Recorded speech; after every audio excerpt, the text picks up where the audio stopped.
So it's Monday morning, and we're driving here just past Robertson on Airdrome, here with Broder. That's in LA. Yeah, in LA. We're heading into Beverlywood. Wednesday morning, February 13th, 2008.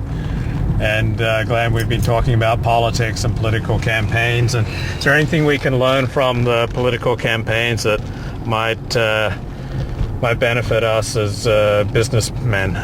Absolutely, and I tell you, it's a beautiful morning, and I'm really, really grateful for everything that's going on in my life at this point. I think it's a great place to start every morning is with your gratitude. And I actually see the political campaigns as a very, very interesting education on marketing, direct marketing.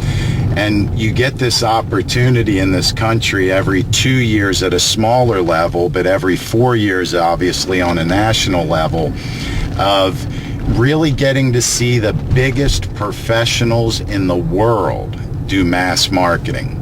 And what I found specifically interesting at this point is the way that the media now dissects everything by this group or that group, women, color, race, everything. They've got it broken down where they know who's reacting in what way.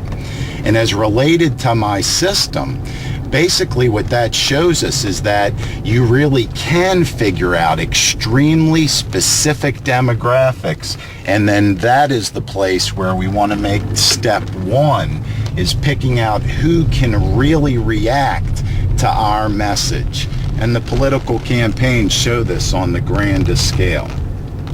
Right, so you're talking about finding prospects. Absolutely. The first step in the system is figuring out who is a qualified prospect on a general basis, and then the system works through the first 4 steps of making sure that they are truly qualified. But when you watch big campaigning like political campaigning, what you're seeing is that they are finding niches that they know that they, for lack of a better word, can exploit. Well, those are where they're spending their time and their money. On a business standpoint, we want to do the same. We want to find that generally qualified group, and then we want to make sure we find out who the true specific qualified prospects are. Right. So this applies no matter what your business. I mean, everyone's selling something, right? That's the beauty of what structured selling does. You make it so defined, and you use what you'll hear all the time from us is questioning to clarity. And very specifically, what questioning to clarity does is it makes sure that can you imagine, let's just take it from really practical standpoints. You decide you're going to do a direct marketing campaign. You have first design. You have to figure out how you're going to put your piece together. Then you have actual graphics. Then you have the printing. Then you have mail. And in mail, you have stamps. Stamps are expensive today. So direct marketing is a great expense that gives a great return if it's done correctly. So every name you can exclude before you do all this activity is a great advantage to you.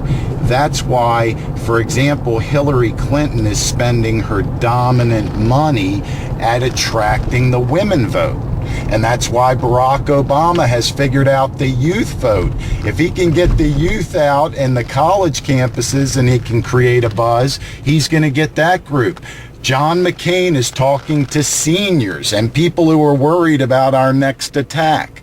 So they each pick their niche, and then they figure out the greatest ways to exploit that niche. And we get to watch guys like Karl Rove, for example, in the last 2 elections getting George Bush elected. What do they call him? They call him the architect, because he understands how to move people. But what he understands even better than that is how to identify who he wants to move first.